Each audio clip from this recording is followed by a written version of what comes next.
All right, so I'm excited to be here, and I'm one of those like interactive type presenters, and I believe that any time I'm speaking, I have a new test audience, and I need to find out if my statistics are accurate. So I will be asking you questions and inviting you to participate today in this presentation. To introduce the subject, I have a video that I'm going to show you, and I think it really sets the foundation of where we're going to go and the journey that we're going to take today.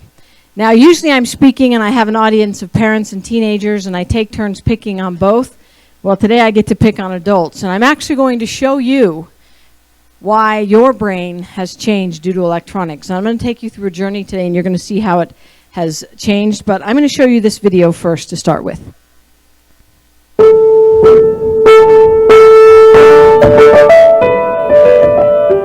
When you were a kid, what did you do for fun? So we'd go blueberry picking, for instance. That's so cute. But it was true. We grew watermelons, plantains. I found an old sign which was big enough for me to sit on. It made a great toboggan. It was very slick and very fast. I had a few fish in my basket, and I looked up on this bluff, and here's this black bear sitting there watching me. If he starts chasing me, I'm going to keep throwing the fish out of my basket until he's gorged and he won't bother me. And what did you like to do for fun? You go door to door, get a group of kids, and you play lots of games, hide and seek, just going out to the field and playing baseball. And we built these massive forts, the kind that you can actually sit in and play in, with our friends, and it was just really wonderful. So what do you like to do for fun? Video games, definitely. I like to go on my phone, text, some email. My favorite thing to do in the world is definitely watching videos and playing video games. Those take up so much of my time. 3 hours or 3 to 4 hours a day. Same. 5 hours straight. Just last week, I watched 23 episodes of a TV series in less than 4 days. I forget. I'm in the house, I have parents, I have a sister, I have a dog, I just think I'm in the video game, I completely get lost. I would die if I don't have my tablet. Whenever I feel upset, I'd play video games and I'd feel normal. It's really wonderful. So I think that is a good introduction to the world of electronics that we live in. And if you look at, that's 3 generations. That is grandparents, parents, and then the grandkids or the children. And look at the difference in the modalities of how they spend their time. The older generation we would reference as what we call the neurological transmitter oxytocin generation. And the young people today we would reference and refer to as the dopamine generation. As a matter of fact, this generation that we have today is the first generation of adults entering into the workforce who have been with a smartphone from the time that they were born. Okay? So what I'm going to cover today and talk about to help you understand why this electronic world changes our kids' brains and why these electronics open the doorway for the propensity to view pornography. I'm going to take you through a neurological presentation. And one thing I love about this is when we get into the neurological process, we eliminate shame.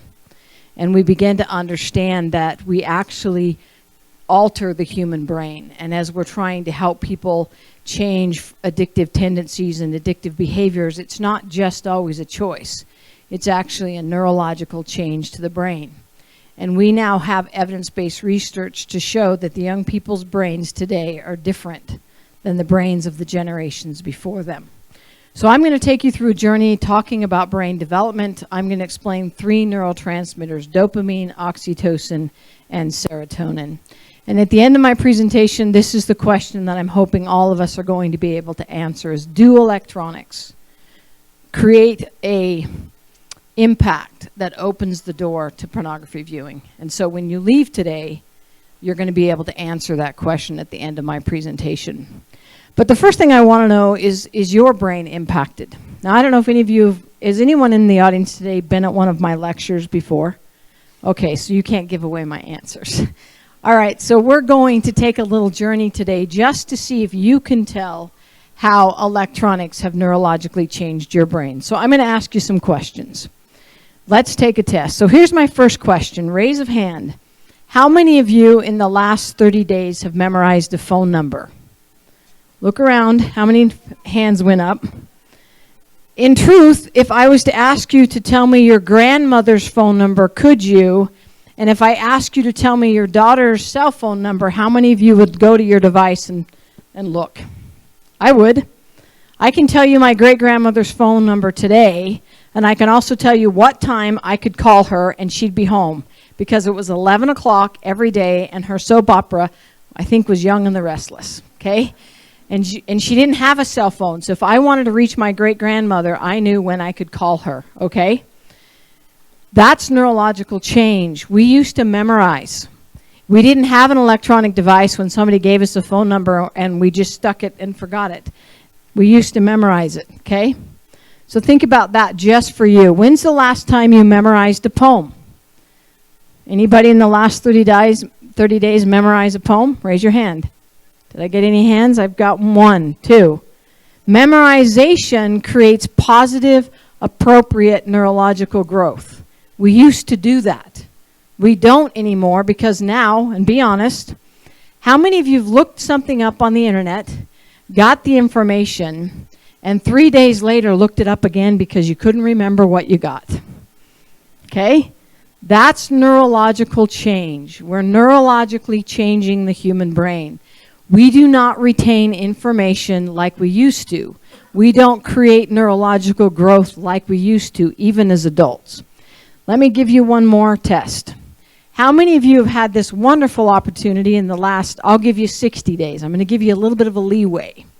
That you've taken that old-fashioned atlas or fold-up map and you've plotted a destination of where you were going. How many have done that in the last 60 days? Raise your hand. Okay. Now, how many of you have used some form of an electronic device to ask it to take you somewhere? Raise your hand. And how many of you have gotten in the wrong place when it took you there? Okay? We did fascinating research. We gave people an electronic device, and we plugged in the address we wanted it to take them to, and they headed to that address, and they got to their destination. Then we took the electronic device away, and we asked them to get back to where they started. We had one driver make it back to the destination. Because when we're paying attention to an electronic device to take us somewhere, we don't do spatial recognition. We don't pay attention to landmarks. So when they got there, they couldn't remember which street and which building and how to get back, okay? Fascinating research. We put taxi drivers from London in an fMRI machine. Now, to be a taxi driver in London, you have to memorize the whole map of London. And when we put them in the fMRI machines, the part of their brain that did spatial recognition was microscopically larger. So we proved that they were growing their brain in those areas. You know, we used to believe that neuroplasticity wasn't really possible, and then when your brain had fully developed, your brain stopped growing. That's not the case. We now know that your brain, which is a muscle, can constantly be growing and developing if you choose to engage in the neurological activities that do that, okay? For a male, the brain is fully developed by the age of about 26. For a female, the brain is fully developed about the age of 24. So you guys can decide who's smarter. I'm not going to tell you that. But that's the part of our brain, okay? So think about our young people today. Neurologically, their brain is not fully developed. All right, so here's my other test. How many of you in the last 30 days have learned a new tactile activity? Auto mechanics, play the violin, okay? Look around. Interesting enough, we did the same thing. We put individuals who read Braille in an fMRI machine, and we found the part of their brain that is the tactile connection into the brain was actually larger. The other thing we've been able to do is we've taken university students. We've had those who take their notes on paper and those who type their notes, and guess who performed better in the examinations? The individuals who wrote their notes. That's a very, very important part of the neurological growth, is the hand to the brain, all right? Now, people, I gave this lecture in Park City, and a little boy, I loved him because he had enough courage to come up and ask Dr. Kane this question, but he said, but I'm playing with an electronic pad, what are those called? Controllers, so isn't that growing my brain? I'm like, well, the only research that says that there's any neurological growth due to electronic gaming or social media is the military, who claims that it increases reflex. And I said, so maybe your reflexes are better, but it's really not neurologically growing your brain. But I thought he had a lot of courage to come up and ask me that question, okay? So now you've been a great test subject. You can see just today by the questions that I ask in my audience that you've changed your brain. We're not doing the things that we used to do, okay? So just think about that from your aspect. Now think about our young people who've had electronics from the time they were born and the potential impact that those electronics have had on their brain. So let's talk about kids' brains next, okay? So here's what you need to understand. When the brain is developing, the cerebral cortex is the last part to develop, and that's the part that is finally developed when we are an adult, okay? Fully developed. Our young people exist in the part of the brain that's called the limbic system. Now you may have heard this referenced as the fight and flight part of the brain, okay? This is our emotional center. This is where electronic devices and pornography play within the limbic system. And then the reptilian part of the brain, that's our brain stem. That's our automatic brain. That's why we breathe, that's why our heart works. And if the brain stem is damaged, usually life is over. So our young people process everything from the limbic system. Now parents, you've probably had this experience. I have 3 adult children. And I know, as such a wise parent, I asked this question when they did something. What were you thinking? And guess what response I got? I don't know. The reality is they don't reason, okay? The reality is they emotionally respond when something looks fun. Let me give you an example.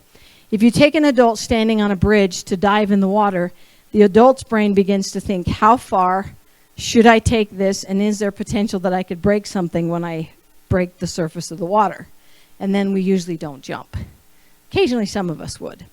A teenager's brain doesn't compute that way. A teenager stands on the bridge and says, ooh, cool, and then we're on a trip to the emergency room because they broke their leg, okay? They exist in this limbic system, and this is the world where the electronics are designed. And the sad thing or interesting thing is that all of these app makers and everybody who creates games actually hires people like me, psychologists, to make them addictive because we know how the brain works. And unfortunately, there's many in my profession who are involved in that because that's the moneymaker, okay, is to make these devices addictive. So understand that as the teenage brain is developing, the gray matter of the brain is decreasing and becoming more dense, and the white matter, the myelination into the cerebral cortex as you create connections, is growing, okay? So that's the process of teenage brain growing. Now this is the limbic system. This is our safety center. This is where we emotionally feel. This is where we emotionally regulate, and this is where our teenagers exist, right? All day long. So here's what you need to understand in this journey is that 92% of our young people have a smartphone, okay? 92% of our young people today have a smartphone. And in that, guess how many hours a day they're involved in that electronic world?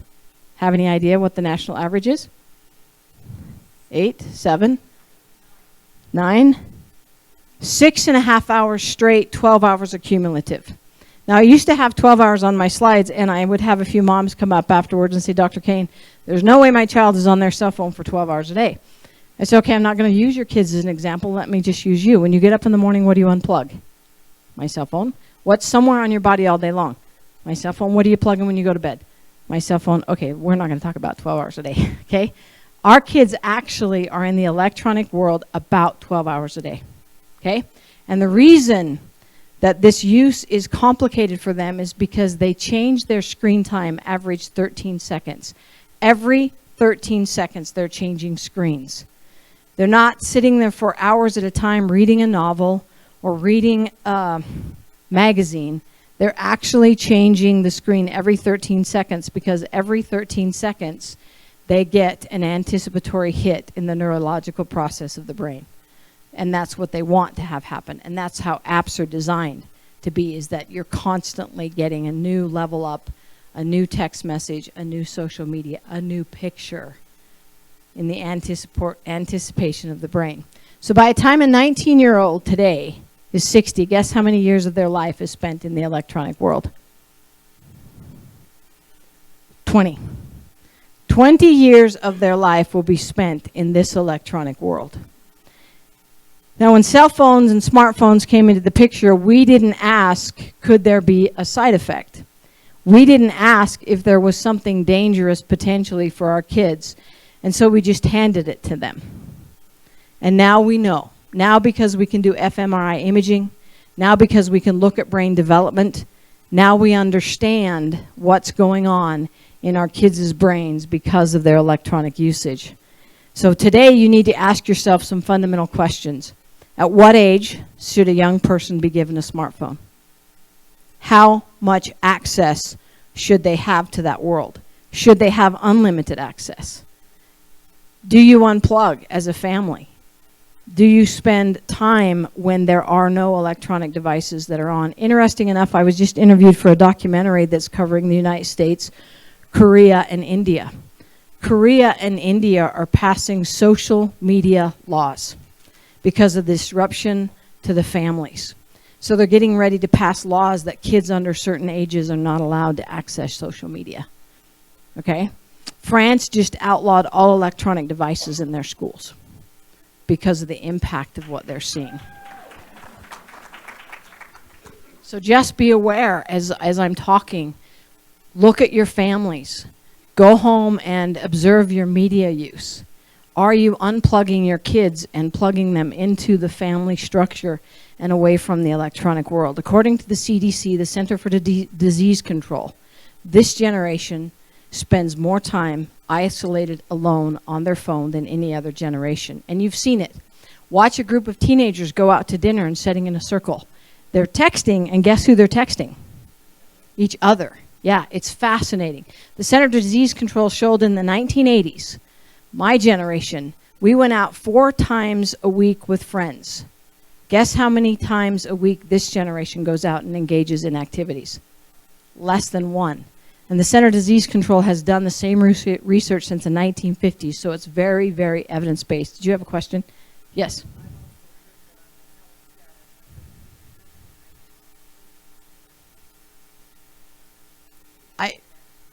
I don't know that research, but I can tell you this, that we just saw new research from the American Pediatrics Association that less than 5% of our young people get appropriate exercise.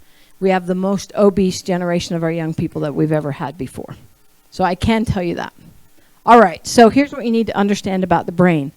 There are 3 processes of neurological growth for the human brain. There's structural neurological growth, there's chemical neurotransmitters, and then there is the functional. I'm not going to cover functional tonight. That's your brainstem tonight. Oh, I'm really awake. Today, this afternoon, sorry. So think about this. Every time you learn something new that's called long-term memory, permanent neurological growth, play the piano, speak a foreign language, you grow your brain and you create a long-term neurological connection. Every time you engage in a neurotransmitter stimulation, short-term memory growth, you do not create long-term neurological growth. Every text message, every Snapchat, every picture, every Instagram, every Facebook post is a neurotransmitter stimulatory process that does not create long-term neurological growth.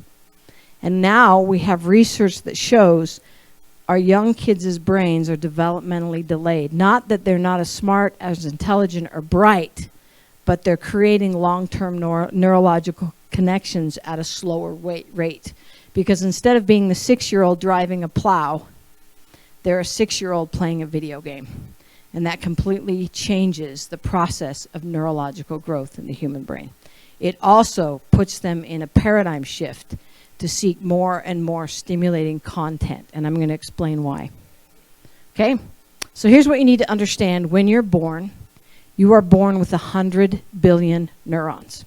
They're like a ball of yarn that's been thrown on the floor, and you have to teach them to connect. So when a baby learns to crawl, they create a neurological connection. When a baby learns to walk, it's neurological connection. Every time you create a long-term memory process or learn a physical long-term application, you create neurological growth. That's what we're supposed to do. That's how God designed our bodies to work. Now, when two neurons come together, they don't actually touch. There's very few that do. The neurons come together, and this space in between is called the synapse. And within this synapse is where our neurotransmitters play, our short-term memory processes, okay? So, electronics are designed to create neurological short-term stimulation in that synapse, okay? So I'm going to show you the best way to show the change in the stimulation for our kids today that's appropriate is I'm going to show you 3 videos. I'm going to show you a 1960 Sesame Street commercial, a 1980, and a 2010. The reason I do this is I want you to optically see how we've changed the stimulation in this electronic world. And think about this commercial from the 1960s that the brain had to process versus the one that I'm going to show you in 2010, okay? And I just want you to see the change. The problem is that our brain is very, very old. It is not developing as fast as electronics. It was never intended to go at the speed of the optical stimulation these electronics are creating. So just count the seconds of the frame changes between these 3 Sesame Street advertisements. So count the seconds on the 1960s.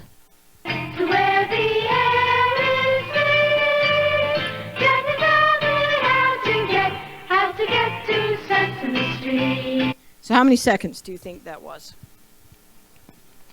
Now when I show that to young people, they think it's boring, okay? They don't think that's exciting at all. Now look at the 1980s and count the seconds for me.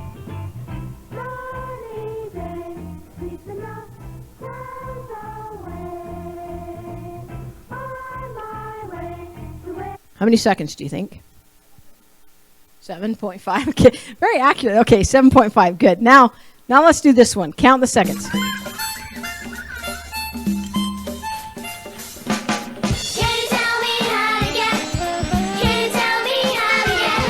And our amazing little kids' brain is trying to process that. They're trying to run through that. Now we may think, oh, we're not really looking at that, but the truth is the brain's spinning. The brain burns 90% of the energy you consume every day. So think about our little kids in this electronic world. Their brain is trying to spin to track that. And it can't. It wasn't designed to do that. How many seconds was that frame change, you think? Yeah, less than 1, less than 2. Okay?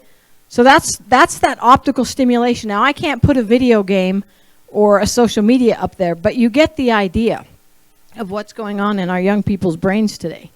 Okay? So visual images are designed to be anticipatory. That's why pornography and social media and video gaming is so damaged, is because the way that they're designed is to be visually anticipatory. It's not the viewing that creates the stimulation to the brain. It's the anticipation of what they're going to get. That's why when we're dealing with any type of addiction in the brain, it is so dangerous because it's not so much what you got, it's what you anticipate you're going to get. So you level up, you go all day long looking at your social media or in pornography, you constantly look at the next picture because you're wanting what we call is a neurotransmitter, dopamine. Now, dopamine is an anticipatory transmitter. Dopamine is what goes into our brain when we anticipate we're going to receive something. Now, we're supposed to have dopamine. It is normal for us to have dopamine. Dopamine is not bad.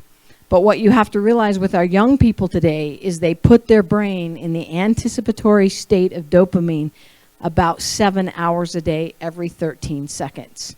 Now, you've probably heard the terminology called brain fatigue. We also reference to our young people and even all our adults in the viewing world of hypersensitivity. We begin to create a craving process of hypersensitivity, desiring more and more stimulating, content for the purpose of anticipation, and you never quite can feed that dragon. That's why this electronic world is so dangerous, because we're always looking for the newest, most exciting, stimulatory viewing. That's why some of the strangest YouTube videos will get millions of views, which most of us would probably never even think to look at. But it's because it creates that anticipation of something that's graphic, visual, and I guess desirable, but I don't think so. But anyways, that's what's going on with this neurotransmitter dopamine, okay? When we anticipate, we never get. We never finally get. We just constantly want, and that's what dopamine does. So if you like chocolate and someone's going to buy you your favorite chocolate, your brain sends dopamine into the synapse. If you have a friend coming to visit you, your brain sends dopamine into the synapse so that you get excited for that to happen. Now, you've probably experienced this when you finally got something you really wanted, and then afterwards you feel kind of like let down. Anybody have that happen? That's that dopamine cycle. The anticipation comes in to wake us up, and when it's over, it pulls back out of the synapse. It's called a crash and a craving that we deal with in the dopamine world. So every time you anticipate something, every time you view something, this is what's going on. In between the synapse, this neurotransmitter dopamine is playing, okay? It's designed to. It just wasn't designed to do it 12 hours a day every 13 seconds for our kids, okay? And that's what our young people are doing to their brains. So when they're sitting in their room by themselves on these electronic devices, they maybe begin viewing YouTube or Facebook, but when it doesn't become anticipatory enough for them, then they're going to start looking for more and more graphic content to feed the dopamine cycle if we don't unplug them and have them seek different neurotransmitters, okay?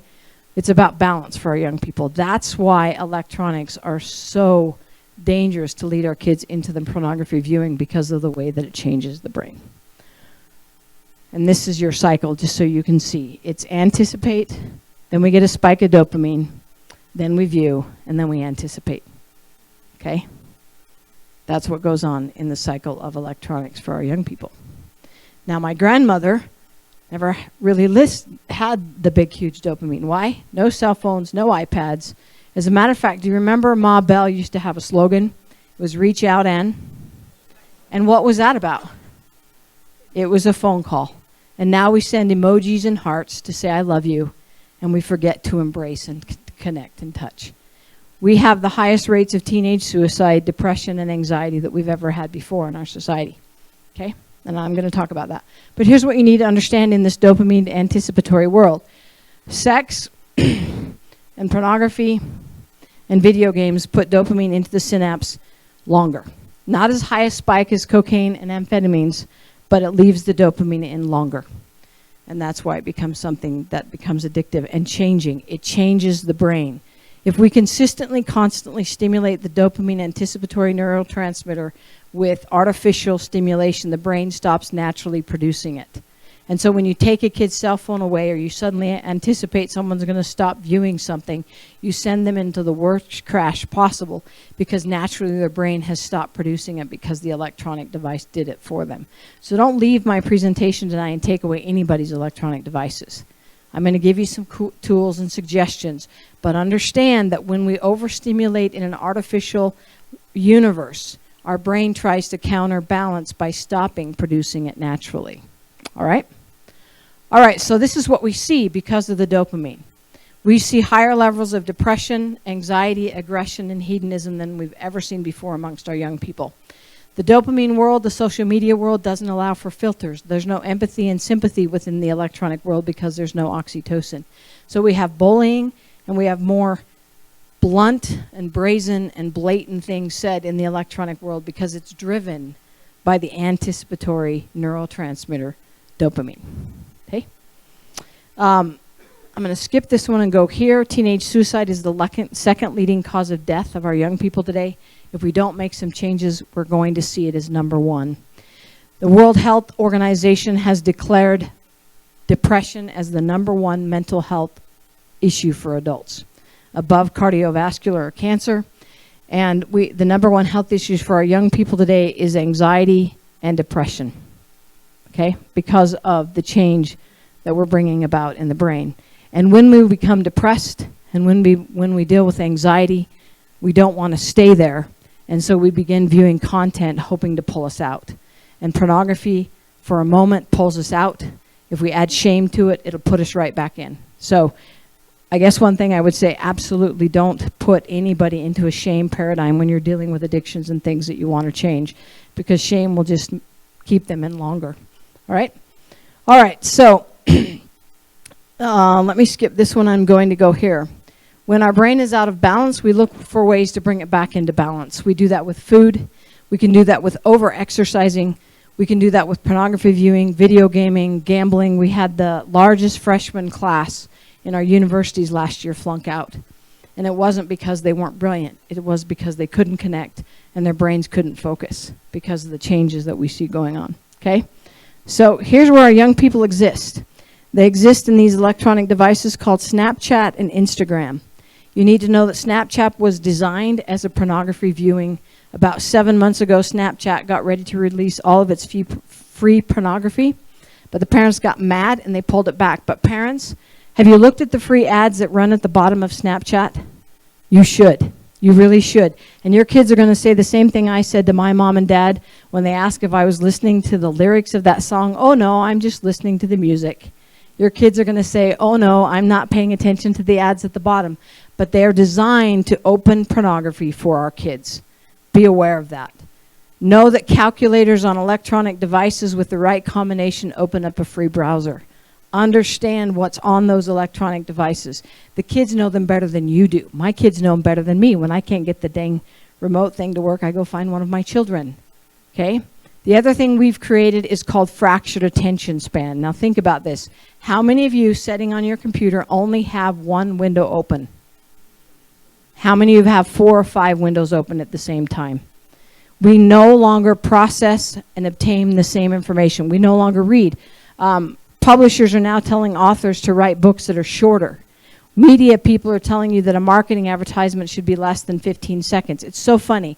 I wrote an article for a magazine called LDS Living, and the publisher called me up and said, we have a problem with your article. And I said, why? And they said, well, we need you to address this. And I said, and she goes, I know, Dr. Kane, it's in paragraph 2, but everybody's only reading paragraph 1.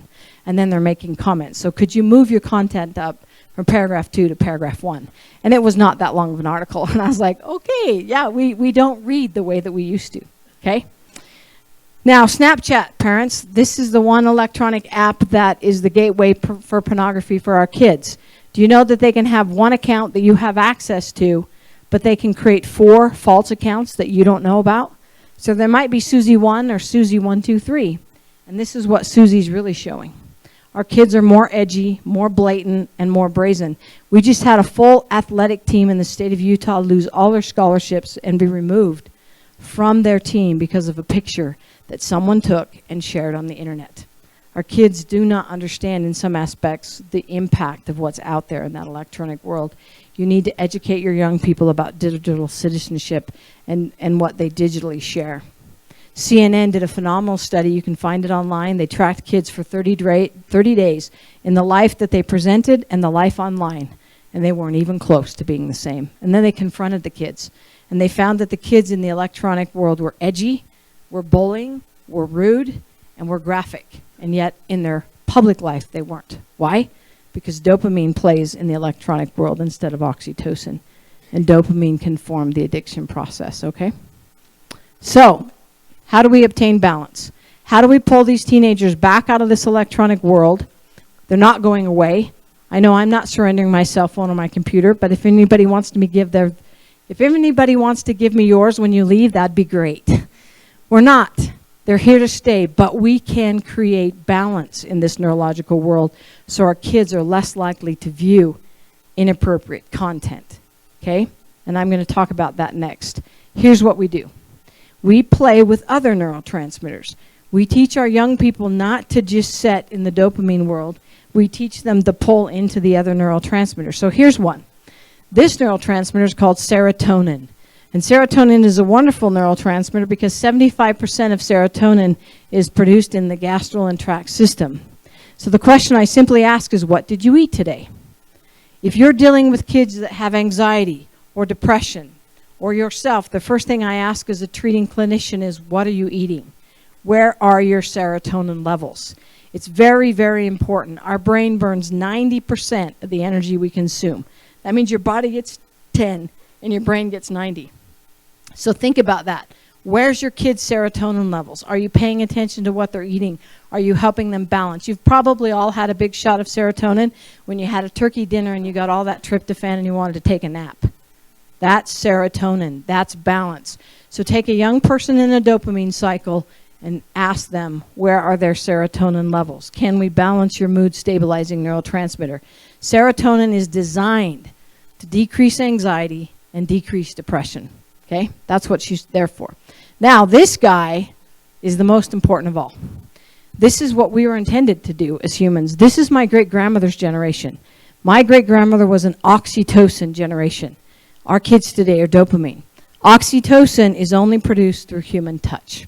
Okay? Now think about our kids. Remember I talked about that circle at McDonald's? They're all sitting there and they're texting the person across from them?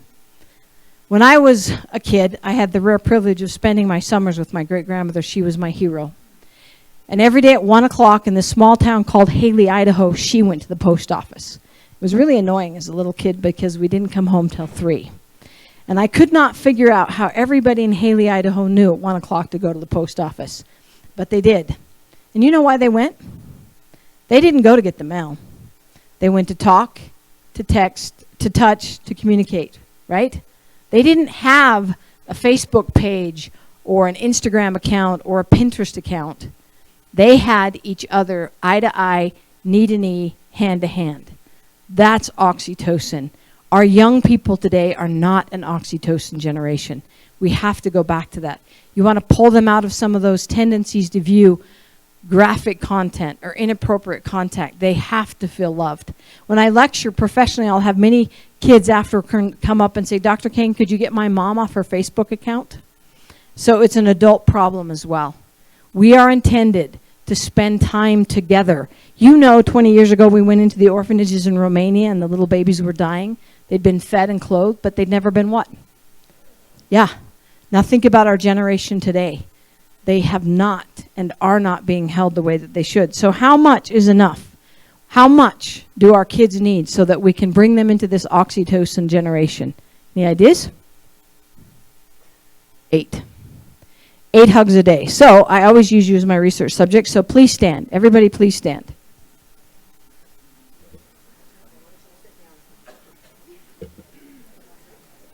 All right.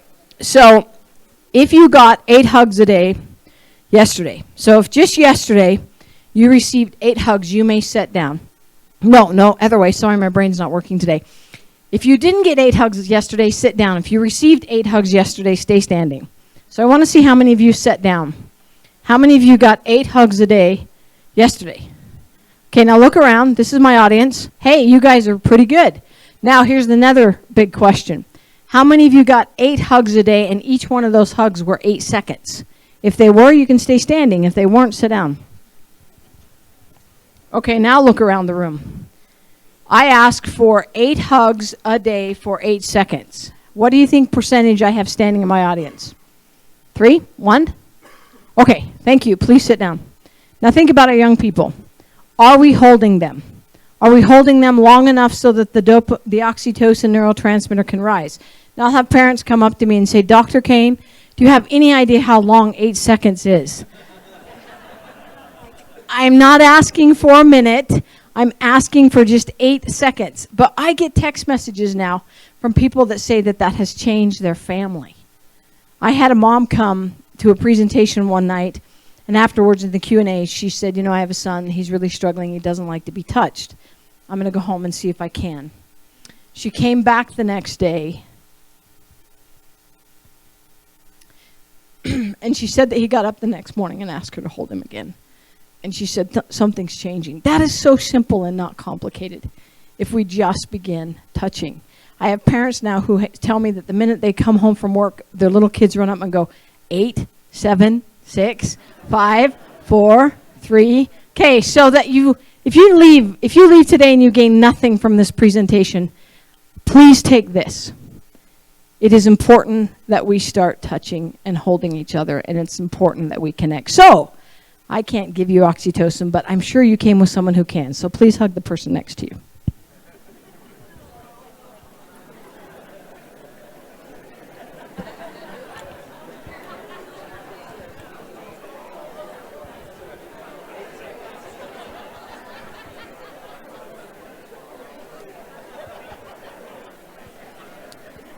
Now, I'll have parents who will say, Dr. Kane, my kids don't want me to touch them. I have teenagers who don't want me to touch them. It's so funny. I had a dad, when I presented this last week, say, well, is it 4 seconds for boys and 8 seconds for girls? I was like, no, it's 8 seconds apiece. So, and then I had one dad say, well, you know, my teenagers don't want to be held. And I said, that's fine. Wrestling is a legal sport in the state. So take them to the ground and hold them appropriately, you know. We need the human connection. I also know that many of you may work in environments with kids where you're not allowed to hold them. Then shake their hand. Put your hand on their shoulder. It's so amazing the difference in human contact and connection in a conversation when someone just touches you in the process of that appropriately, okay? So please add that into your daily repertoire. All right, so this is what we want to see. I showed you the video of the synapse with the little boy on the cell phone. What we really want is all of our young people running around with this bouncing in the synapse, and that's oxytocin. And oxytocin will balance the effects of the anticipatory neurotransmitter dopamine, okay? So this is what's going on for our young people today. This is what our evidence-based research shows. The duty of the electronic world, they are overstimulated. They are more isolated than any other generation before. The safety function of their brain is not pulling like it should, and that's why we have such high suicide rates.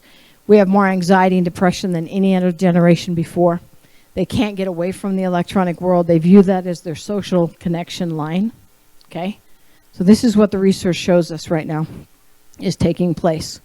So what happens when the chemicals our brain needs? You see, our brain needs serotonin. Our brain needs oxytocin. Our brain needs dopamine. It needs the endorphins from exercise. It needs balance. And when it's off base, this is the research that we see. This was presented by 4 PhDs to one of the largest organizations here in Utah, and this is what we see for our young people today. We see emotional deregulation. We see decreased empathy. And that's because when I have to say something to you that's maybe unkind face to face, empathy and sympathy come to rise and I back out. But if I can do it in an electronic world, there's no empathy and no sympathy, and I can deliver it with the anticipation of dopamine. And that's why bullying is so dangerous and so bad right now, because it's not based in the world of human connection. It's based in the electronic world. We see depression, anxiety, inability to bond. The American Pediatrics Association just recently issued a warning that children under the age of 2 should never have an electronic device. They're bonding to their electronic devices instead of their parents. We have videos of little kids being handed a cardboard book that you're supposed to turn and look at the pages, and instead of looking at that, they're pushing it and touching it because they're used to being handed a cell phone and an iPad. So just be aware of that. The American Pediatrics Association is seeing more reactive attachment disorder, more ADD, and more ADHD diagnosis than ever before, because little kids' brains are playing with electronic devices, and they shouldn't. We see, I talked about the obesity index. We have the most obese young population of all times. We see sedentary habits and eating habits that have dramatically changed, and spirituality, which I think is phenomenal, not religion. I'm talking faith. We see kids with no direction and purpose. They're more outward-based. If girls are in the social media world and they're already struggling with identity issues, we see an increase of 75% of depression and anxiety and suicide ideation. Now, social media can be used for very, very positive reasons. And research shows that when kids are shown how to use social media for positive reasons, they can have positive impact. They can encourage friends. They can share uplifting stories. There's many, many organizations that share amazing messages through social media. The question is, how do you use it? Why do you use it? And for what purpose? And that's what you need to think about in your families. Why are we using these electronics? For what purpose? And where is it taking us? So my challenge for you, I've got 10 minutes left, and I wanted to open this up for questions, is your assignment for week 1 is to go home and look at the media use in your family. Don't make any changes. And then I want you to have what's called a family council a week later. Sit down with your family and decide. Make a decision of when all electronics should go off, when all electronics should come on, at what ages should kids have a smartphone, how much access that they should have. parents, how much are you connecting with your kids instead of in the electronic world? If you say I love you more times on a cell phone than you do in purpose, I challenge you to change that. Okay? We need that human connection. So week 1, observe, and week 2, create your media plan. A lot of parents think, well, I have all my kids put their cell phones away at night. I promise you, they're on them. We have more sleep-deprived young people than ever before because the parents think they've gone to bed and they're on their electronic devices till 2 or 3 in the morning. Don't allow electronic devices in the bedroom. I don't care how old your kids are. They need to go in a central location, including you as parents as an example. Shut them off. Unplug. Find a reason to connect, okay? Turn your family into the oxytocin family, and then turn the neighbor's house into an oxytocin family, and then pick your community. And we're going to see the changes that we need to change. We have the most amazing young people, but if we don't get ahead of this, we're going to lose them. We see it now. We know this is scientists, and so now we have the research. So my challenge is, leave today. Leave today and love those kids. Thank you.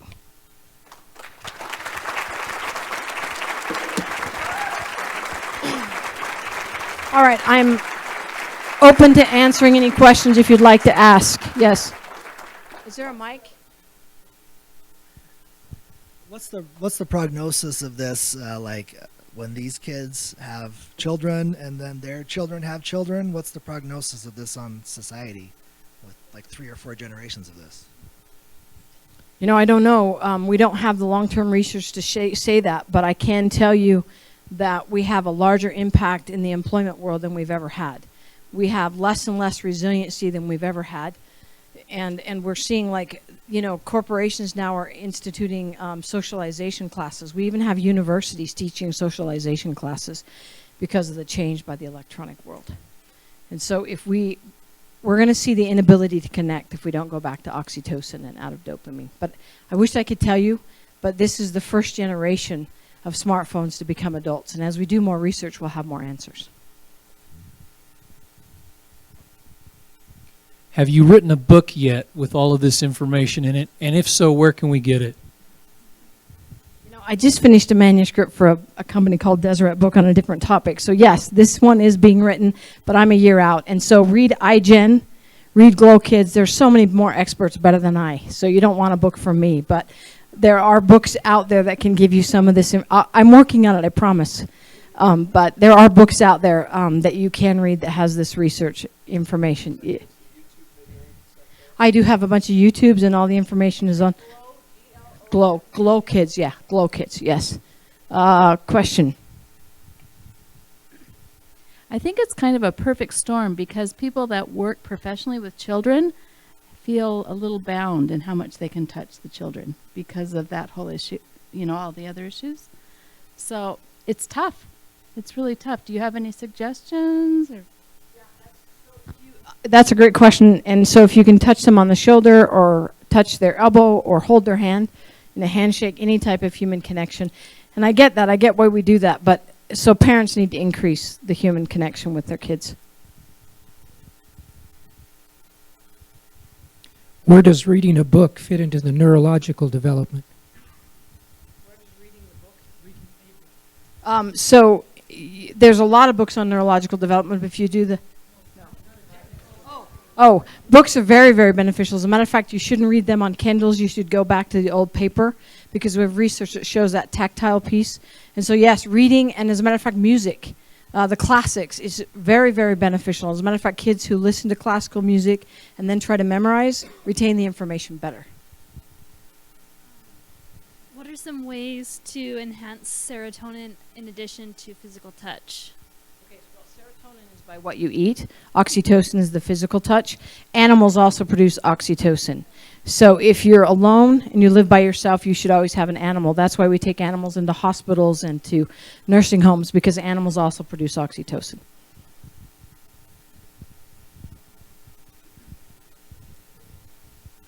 You were mentioning the connection between oxytocin and dopamine, that they kind of cancel each other out or balance each other out. Is that a direct causative relationship there? We don't have the ability in the fMRI machine to see which neurotransmitters playing in the brain. So I couldn't tell you if it is or not, but we can tell you that based on our research, kids that have a lot of oxytocin with the dopamine are more balanced, have less suicide, less anxiety. But unfortunately, we still can't tell in our fMRI imaging because all we can see is electrical currents. So we don't know which one's playing at the time. So if you're the one that has the dopamine addiction of always being on the phone and always being in these social medias, how is it that you can break the addiction so that way you can bring that freedom to other people around you? Like, so I am from this generation and I have gone through my own like technological addiction. So how can I more so break it so that way I can lift up my family or those around me? Okay, I'll repeat his question. So how can you break the addiction cycle? So dopamine is not addictive, so I hope I can clarify that. The neurotransmitter dopamine is actually not addictive. It's the anticipation of what you're going to receive. And so the way to break that is to taper off for one thing and then take your brain out of that cycle, put it into a different neurotransmitter. So playing a board game with family will add the fun, but it also adds that oxytocin piece. So anytime we can do things that increase the other neurotransmitters, it helps balance that anticipation transmitter. Thank you for your presentation. After Aline Walker, I'm the literacy queen of Utah. Read 20 minutes a day. Turn off the TVs. Those digitals, we did federal grants, 350,000 federal dollar grants for literacy backpacks. So we sit down, we turn off we do the legislature. Call your legislators. Make sure that you are connected with the work that's going on in the state of Utah, so we're not, number one, grading our teachers and demoralizing our children in the meantime, because my kids moved up here from Arizona and they said, so we're moving into failing schools, and I said, of course we're not. But that grading system, our kids are living through such stress right now. I report at Johns Hopkins University for the last, I've got a 46-year-old, for the last 40 years. And she will say, her expletive, she's Jewish, she will say, what in the heck are you doing in Utah? And I told her so many years ago, I said, you've read all our books, Joyce. I talked to her 2 weeks ago, and she said, Colleen, it's not getting better there. So we can all do it. We just need to do it. Well, and your point is to reading is beneficial for the brain. It always, right. Yes, that's all long-term neurological growth. Thank you. Any other questions? Okay, so I go one mic actually. So I come from a family that we're just like not touchy at all, and I don't know why that is, but does it have to be to stimulate it? Does it have to be like a connection that is purposely like, for example, a handshake or a hug where it's like done with the intent of making a connection with somebody, or just like simply maybe like being with people on the couch, you know, like where you're like kind of snuggled together while you're watching a movie or something like that? Does that also stimulate the oxytocin? So oxytocin is a bonding rising chemical. It's produced when a mother is ready to give birth to a child, so it begins to rise. So if you're in activities that create that closeness, it begins, but nothing will counteract the embrace and the human connection. So you really need to be held. You know, my father's never ever given me a hug, and I've never hugged my father. And I should somehow change that, but I didn't grow up in a family that does that. But I can promise you, thanks to children, I hug my kids and there's a big difference. And so it really does need to be that human contact and connection. Yep.